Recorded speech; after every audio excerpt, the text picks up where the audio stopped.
Seguindo para a nossa segunda parte do material, nós precisamos agora descobrir quais são os materiais que esse motor utiliza, seja no aço elétrico, seja no ímã permanente.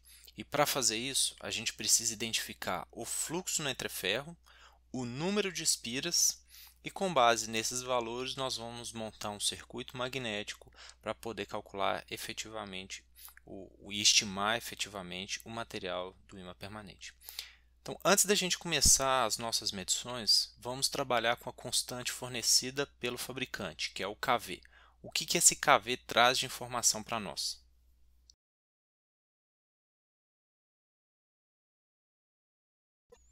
O kV é uma constante que relaciona a rotação mecânica da máquina com a tensão terminal de linha. Agora, o curioso é que se a gente lembrar do nosso vídeo a respeito de lei de Faraday, vou deixar o link na descrição, nós lembramos que existia uma relação de enlace de fluxo que relacionava a tensão terminal, a tensão induzida, a tensão terminal da máquina operando sem carga, e a frequência elétrica. Então é muito parecido com o kV. Vamos tentar descobrir se existe efetivamente uma relação entre o enlace de fluxo e essa constante kV.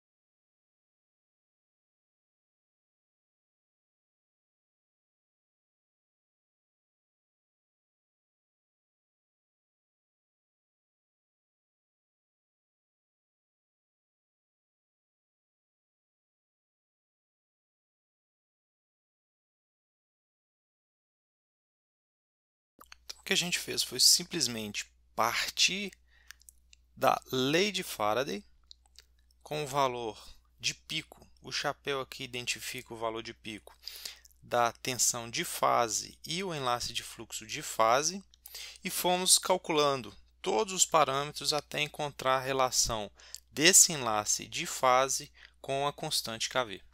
Após pesquisar um pouco, eu encontrei que para essa nossa máquina o valor de kV esperado é de 1200.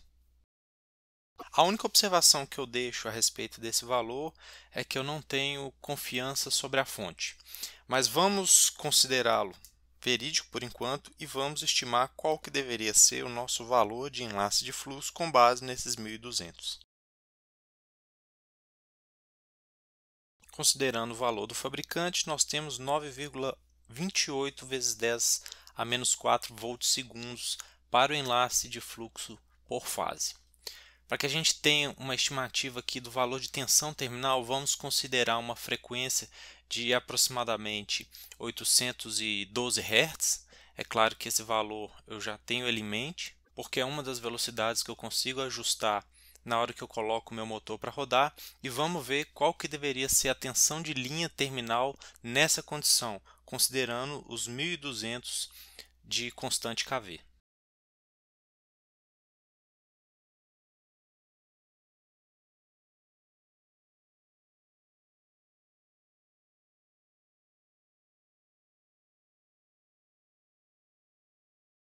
Então, partindo da constante kV, o valor que a gente espera medir na tensão no terminal da máquina seria de 5,79 volts. E vamos também usar esse valor que nós calculamos de enlace de fluxo de 9,28 vezes 10 a menos 4 para estimar qual que deveria ser, nessas condições apresentadas pelo fabricante, a densidade de fluxo no entreferro. Como que a gente vai fazer isso? O nosso enlace ele vai ser dado pela densidade de fluxo vezes o número de espiras que ele enlaça.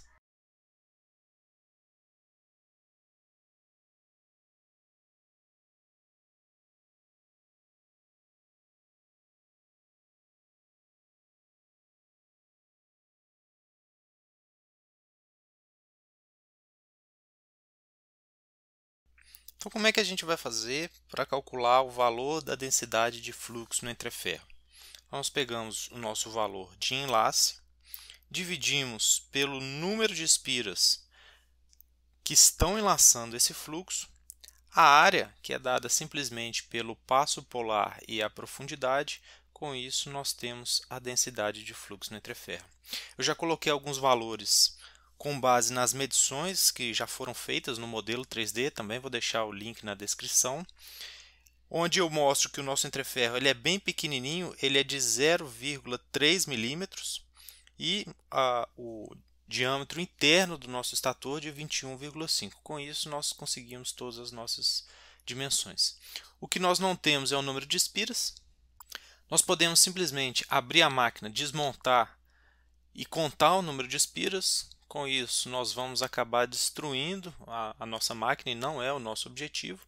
Para isso, vamos ser um pouco mais didáticos e vamos utilizar o conceito de uma bobina exploradora de fluxo, que consiste basicamente em colocar uma nova bobina nessa máquina. Eu vou pegar um fio e vou rebobinar por cima da bobina que já existe. Essa bobina não vai passar corrente e a única função dela é medir a tensão induzida. Se eu tiver a tensão induzida sabendo a quantidade de voltas que eu dei, eu consigo estimar o fluxo com base nisso.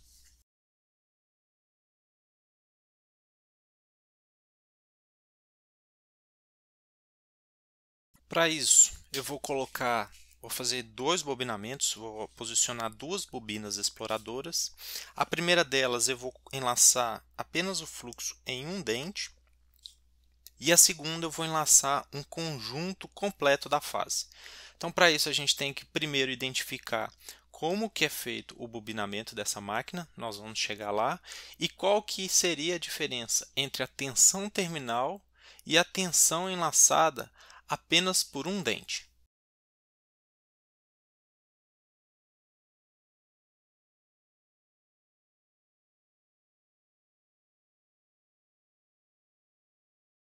Se vamos trabalhar medindo a tensão terminal, nós precisamos saber qual o valor do fator de enrolamento para assim definir o valor do nosso enlace. Então, a primeira forma que a gente vai fazer para calcular o fator de enrolamento seria através da soma fasorial das tensões. Aqui no nosso desenho, eu isolei apenas a fase A. Então, nós temos um enrolamento de dupla camada, o que significa que nós temos ranhuras ocupando condutores tanto correspondentes do enrolamento do lado esquerdo quanto correspondentes do enrolamento do lado direito. Então, a cada duas ranhuras, eu vou ter quatro conjuntos de condutores, ou seja, eu vou ter um no lado esquerdo, dois no lado central, ou seja, um correspondente da ranhura da esquerda e um correspondente da ranhura da direita, e um externo mais à direita. Então, o que nós vamos fazer agora é somar a contribuição de cada parcela de tensão induzida em cada um desses condutores. Lembrando que nós temos simetricamente a parte de baixo também. O que é importante aqui no meu desenho, que eu ilustrei 30 e 60 graus, apesar da minha ilustração ser mecânica, ou seja, eu me baseei na distribuição mecânica das bobinas para estimar esse ângulo de 30 graus, como essa é uma máquina balanceada e simétrica com uma ranhura fracionada, em todo caso, todos esses tipos de máquina, elas vão apresentar com um fator de distribuição maior do que 0,25, né, um fator de ranhuras por polo por fase maior do que 0,25, elas vão apresentar um distanciamento, né, ou o ângulo entre os fasores sempre equivalente a 30 graus. Vamos fazer essa soma aqui. Se tiver dúvida também, dá uma checada no outro vídeo que eu falei a respeito de fator de enrolamento, mas especificamente nós vamos utilizar mais outros dois métodos para conseguir aferir esse valor que a gente vai calcular.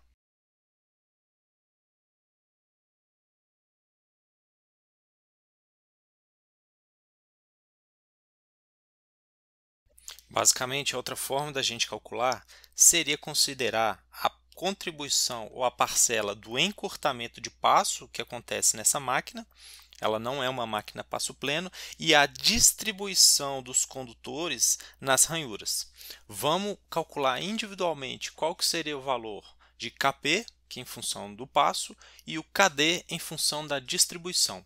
Para isso, eu vou fazer uma outra figura aqui que vai auxiliar a gente visualizar esses dois fatores. Nesse novo desenho, eu indiquei o caminho do passo polar, que é dado pela linha mediana do norte com a linha mediana do sul. Então, esse seria o comprimento do nosso passo polar, que foi como a gente calculou. Nós pegamos o perímetro, dividimos pelo número de polos, e nós temos o comprimento do passo. O comprimento do passo seria a distância entre as ranhuras. Então, se nós considerarmos esses dois fatores, nós conseguimos calcular o fator de passo dessa máquina.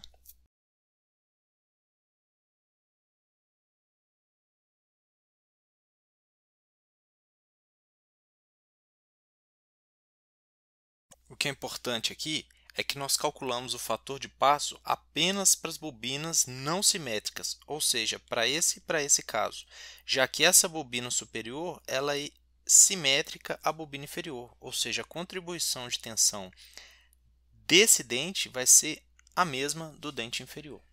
Por último, vamos agora estimar o nosso fator de distribuição. Também eu vou colocar um outro desenho para que a gente consiga visualizar onde que efetivamente está essa distribuição nessa máquina.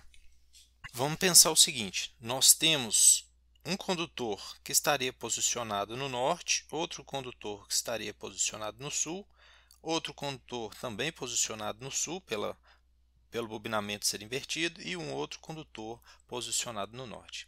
Então, se a gente tentar pegar uma linha de simetria, então o primeiro condutor ele está mais ou menos alinhado com a beirada do ímã, mas se a gente pegar o último condutor, ele já está afastado da beirada do norte, ou seja, existe um fator de distribuição a ser considerado.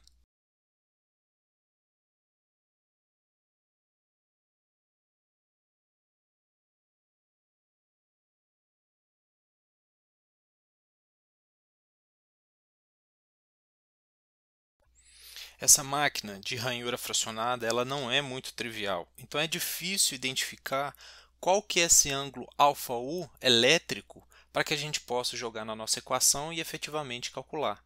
Primeiro, porque a nossa distribuição de ranhuras por polo por fase ela não é um valor inteiro, nós temos agora um valor fracionado inferior a 1 e isso dificulta. Então, existe uma pequena receita de bolo que eu vou colocar aqui para auxiliar vocês a calcular. E esse αU aqui seria basicamente isso. Então, nós pegamos 180 graus, dividimos pelo número de ranhuras e multiplicamos pelo Q'. E eu vou ensinar como que a gente calcula esse Q'. Na prática, foi o que eu comentei. Como a máquina ela é balanceada e simétrica, no final das contas, o αU, esse αU', ele sempre vai ser 30 graus.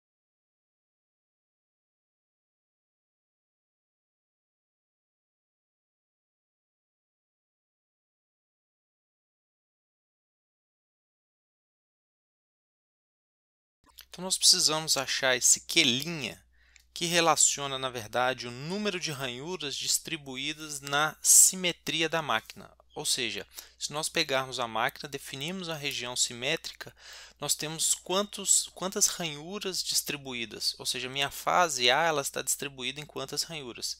Para encontrar, nós podemos encontrar o número de ranhuras por polo por fase, que seria o Q. O que eu conto 12 dividido pelo número de fases e o número de polos, né? O 2 vezes 7. Com isso eu vou ter uma fração. O meu Q' seria o meu numerador da equação. Então eu posso também simplesmente pegar o meu Q, que eu calculei, multiplicar pelo número de par de polos, eu também vou encontrar o meu valor Q'. Então, com base no valor de Q', eu preciso agora calcular o meu αU', que é esse valor que eu também preciso para substituir na minha equação. Então, nós conseguimos calcular o nosso valor de αU' com base no valor de αU, que seria o passo entre as ranhuras, dividido por 2 vezes o Q', ou simplesmente pegando o nosso passo polar elétrico dividido pelo número de ranhuras vezes o nosso Q'. Como eu havia dito, esse número sempre vai ser 30 graus. Se ele não for 30, ele teria que ser 60, mas em 60 a gente já começa a ter uma redução de torque na máquina e geralmente esse tipo de máquina com essa angulação ela é descartada. Então vamos calcular agora com base nesses valores o nosso fator de distribuição.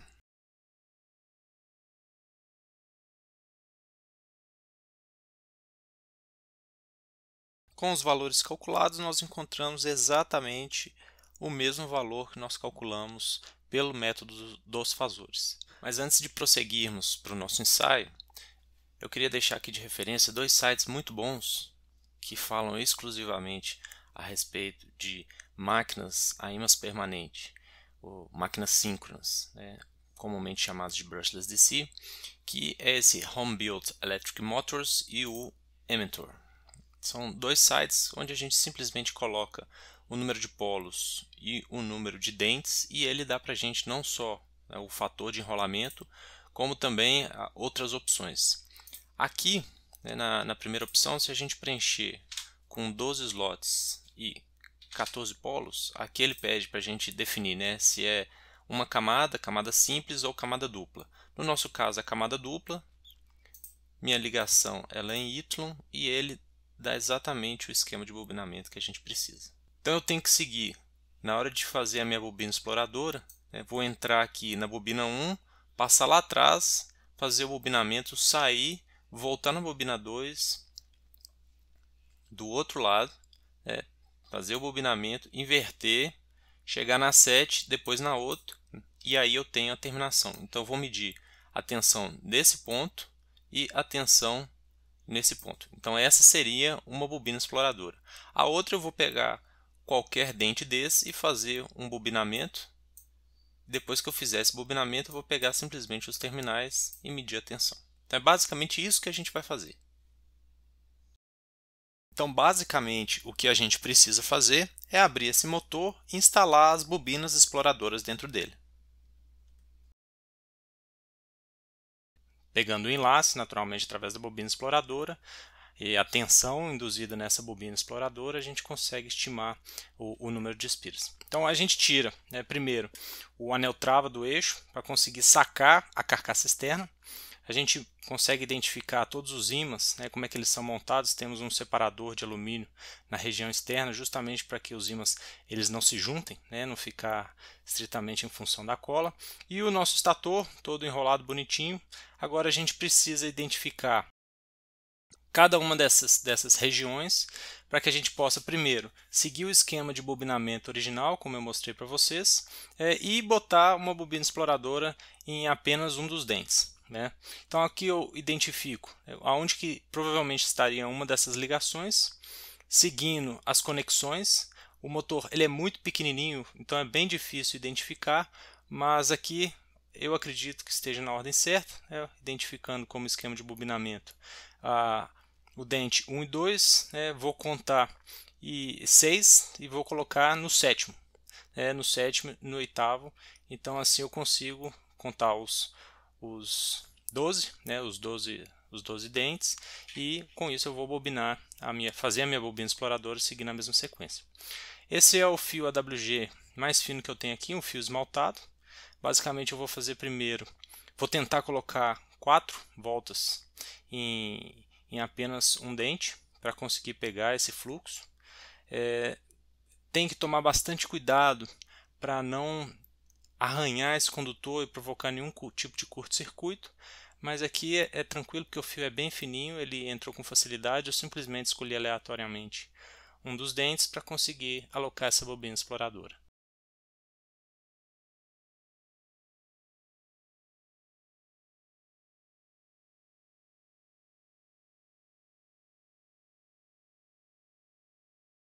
Para que depois eu não perca, né, não confunda entre as duas bobinas que eu vou instalar, eu vou fazer uma etiquetação, basicamente identificando que essa é a bobina da sapata, né, da sapata não, do dente. Eu escrevi sapata, mas naturalmente é o dente.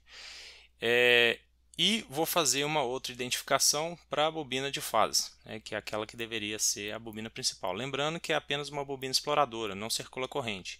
Então a bitola do condutor, ela pouco importa. Eu peguei o condutor mais fino que eu tinha disponível.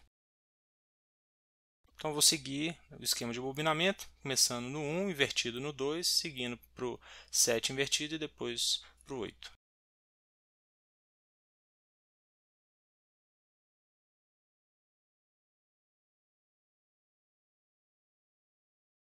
Como aqui o espaço já estava bem reduzido, eu consegui colocar só 2 voltas, o que é suficiente. Com isso a gente vai conseguir estimar ou chegar próximo, né, do número real de espiras que esse motorzinho tem. É claro que uma outra alternativa seria desmontar e contar o número de voltas. Mas isso não é uma opção porque eu não quero destruir o motorzinho. Além do que, utilizar a bobina exploradora, a gente vai conseguir entender mais os conceitos da máquina.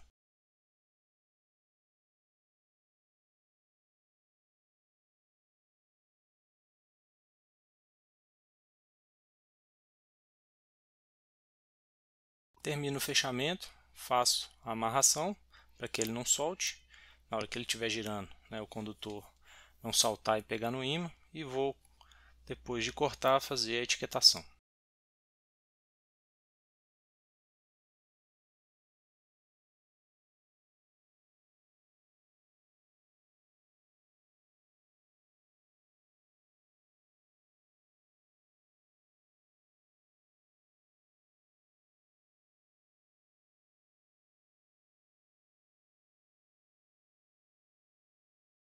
Identifico essa bobina exploradora como sendo a bobina de fase. E o que eu preciso fazer agora é tirar o esmalte para que eu consiga fazer as conexões e medir efetivamente a tensão induzida. Para isso eu vou usar um cadinho de estanho. Esse método de remoção do esmalte funciona praticamente com condutores bem pequenininhos, bem finos, porque eu preciso fornecer energia suficiente, calor suficiente para o esmalte derreter e com isso o estanho penetrar e grudar. Então, enquanto ele vai esquentando, eu coloquei o anel trave de volta no lugar e vou observando enquanto ele esquenta a montagem de uma bancadinha. Basicamente eu utilizo um outro motor para fazer um back-to-back.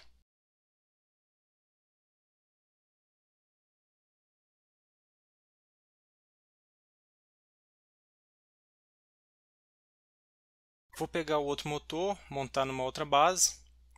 Um eu vou usar para acionar, o outro vai ser acionado. O que a gente efetivamente vai medir a tensão induzida, ele vai estar vazio, não vou colocar nenhum tipo de carga. Adiciono os parafusos para manter ele rígido à base.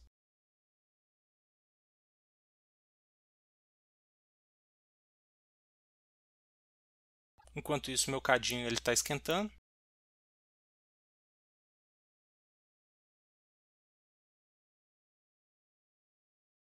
Posso então utilizar o cadinho para remover o esmalte. Ele precisa estar bem quente para que esse método efetivamente funcione. Vou utilizar também uma pasta de soldar, que ela auxilia nesse processo, enquanto o esmalte é removido. O estanho ele consegue se impregnar no condutor.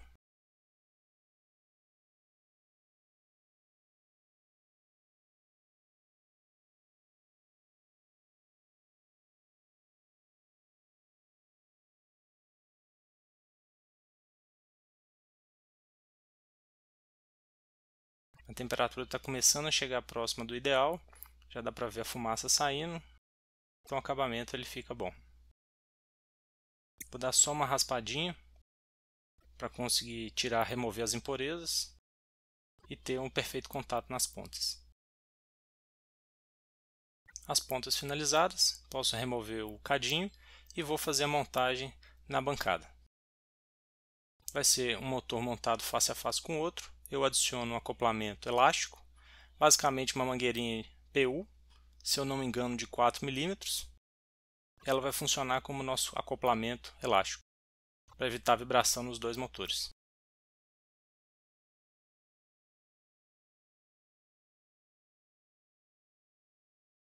Finalizo a montagem, checo o alinhamento. Estou satisfeito com a montagem, eu posso então torquear, aumentar a rigidez da nossa montagem.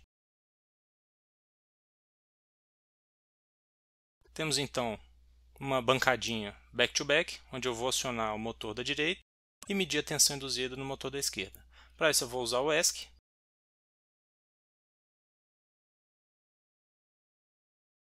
O meu STM32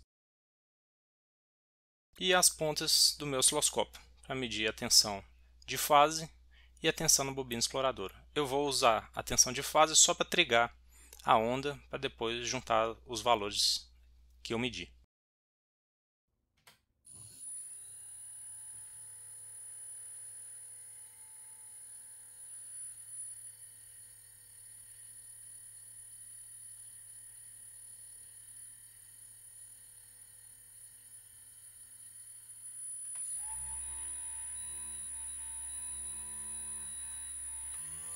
A bancada funciona, o que falta agora é a gente conferir se as medições nas bobinas exploradoras elas estão condizentes.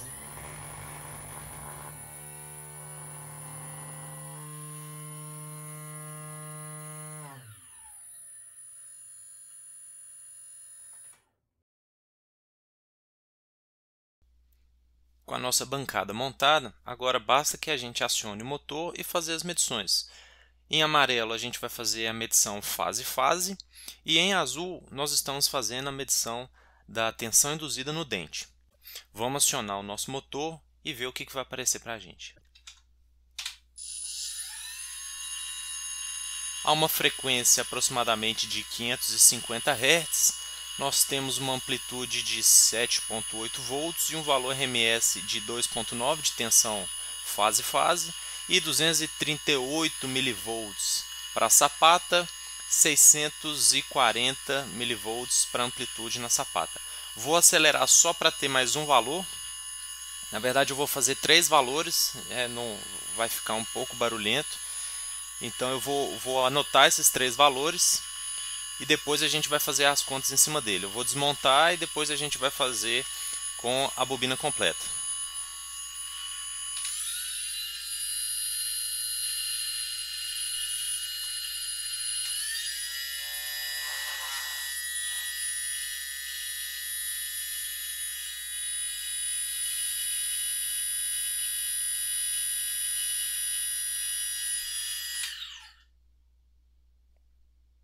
Agora eu vou alterar, vou colocar na bobina exploradora da fase e vamos fazer as mesmas medições.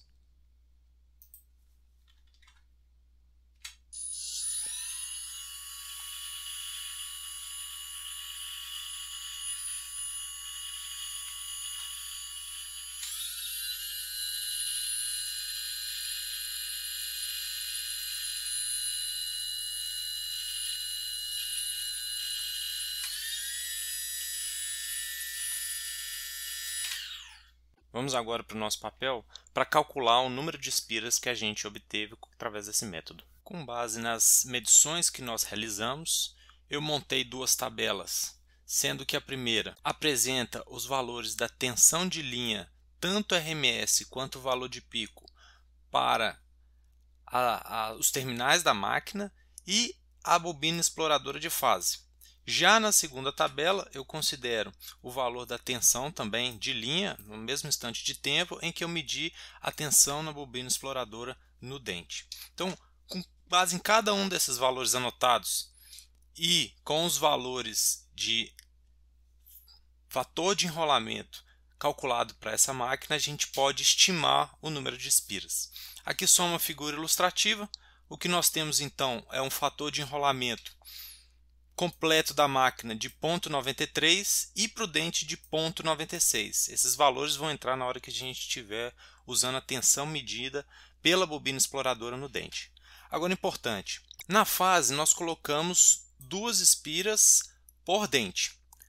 Para que a gente possa considerar o passo completo de todas as espiras, nós temos que multiplicar por 4, que seria o número de dentes, e como a gente quer obter o valor por camada simples, ou seja, nós queremos saber o número de espiras separados por cada dente, nós temos também que multiplicar por 2. Então no final nós temos 2 espiras vezes 4 dentes vezes 2, considerando a relação entre camada simples e camada dupla. O mesmo também é válido para a bobina exploradora no dente. Nós tínhamos colocado inicialmente 4 voltas, mas como nós queremos saber o total de bobinas, de espiras por dente na máquina toda, nós temos que fazer a relação camada simples camada dupla, então nós multiplicamos por 2.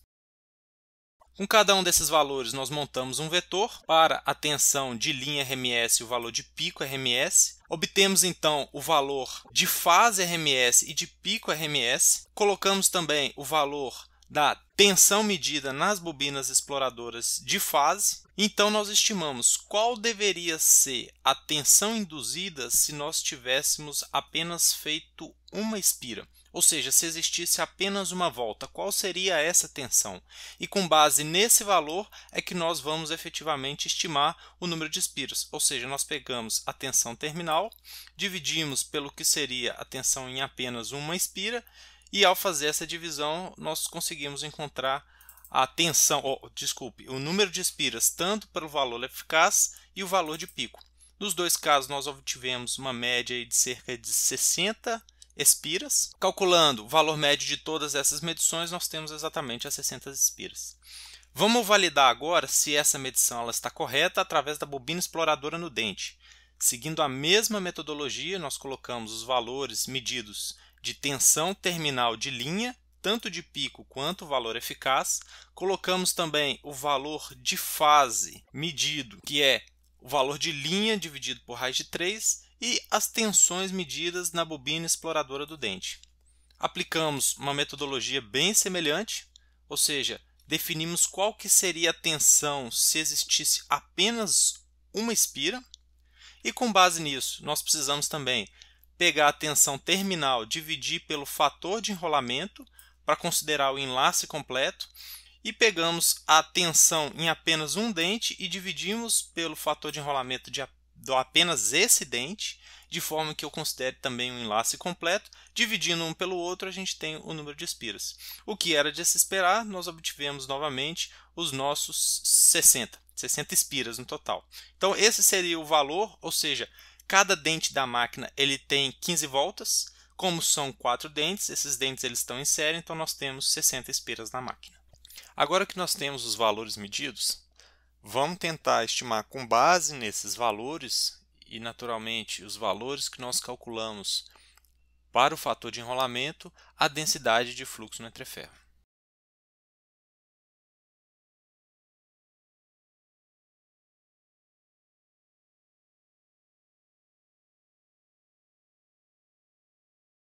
Então agora não falta mais nada. Nós já temos tanto os valores geométricos, nós temos os valores medidos de tensão, nós temos os valores medidos de frequência e nós já calculamos o fator de enrolamento e estimamos o número de espiras. Com isso a gente consegue então encontrar um valor médio para todas essas medições. Eu vou copiar aqui todos os valores novamente das nossas medições para que a gente possa trabalhar em cima desse resultado.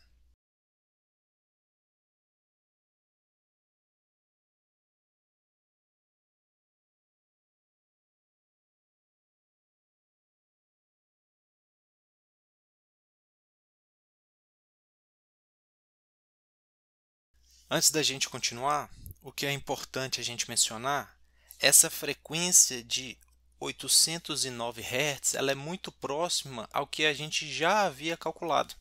Nós estimamos o valor da tensão terminal com base nessa frequência para o nosso KV. Então nós utilizamos essa frequência de 812 Hz e nós encontramos uma tensão de 3,34 volts. Na nossa medição, nós encontramos 4,373 volts de linha. É claro que aquele valor é um valor de fase, mas o correspondente ele está abaixo. Uma pequena correção.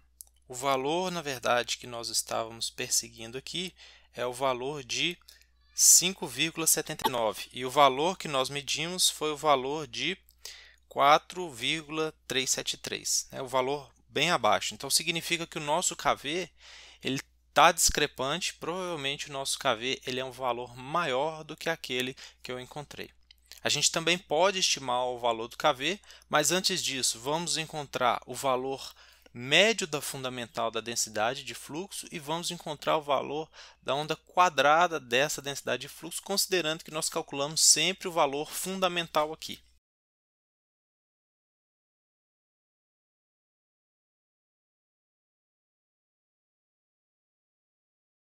Considerando a distribuição de Fourier, a onda quadrada relacionada com a fundamental ela é dada por π sobre 4.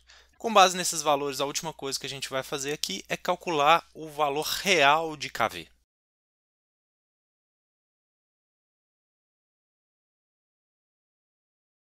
Antes de finalizar esse vídeo, eu queria aproveitar, já que a nossa bancada já está montada, e fazer um ensaio de tensão terminal a vazio, ou seja, a tensão induzida em função da velocidade, já introduzindo o nosso próximo vídeo, que seria para discutir a respeito do aço elétrico.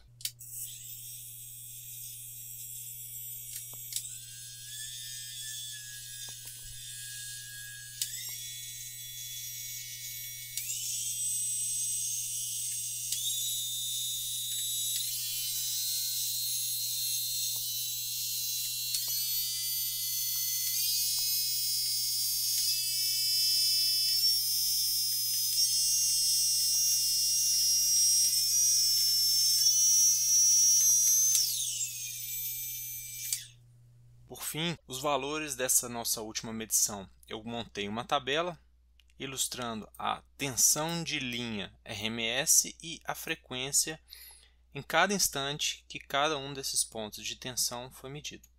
Eu simplesmente peguei esses pontos e montei uma curva e eu fiz uma outra função que seria a relação da tensão esperada em função da frequência. E olha o que nós obtivemos. À medida que a frequência sobe, a gente percebe que existe um afastamento entre o valor esperado, que seria a linha vermelha, e o valor medido, que seria a linha azul. Isso acontece porque, à medida que a frequência aumenta, o aço elétrico ele perde a sua polarização, ou seja, a sua densidade de fluxo ela cai. Então, utilizar um aço que foi originalmente projetado para trabalhar em 60 Hz, em 200 Hz, 400 Hz, e utilizar esse mesmo aço para operar em frequências mais elevadas, provavelmente não vai ter um desempenho muito bom. No caso dessa maquininha, o desvio foi até baixo, eu acredito que posso considerar o desempenho razoável, mas para ilustrar que não existe essa linearidade. Da mesma forma que existe o efeito pelicular elétrico, existe o efeito pelicular magnético. Em função da circulação de corrente parasita no material, ele não permite, digamos assim, o espaço disponível para a condução de fluxo, ele reduz. Com isso, a permeabilidade magnética ela varia e ocorre esse afastamento entre essas curvas.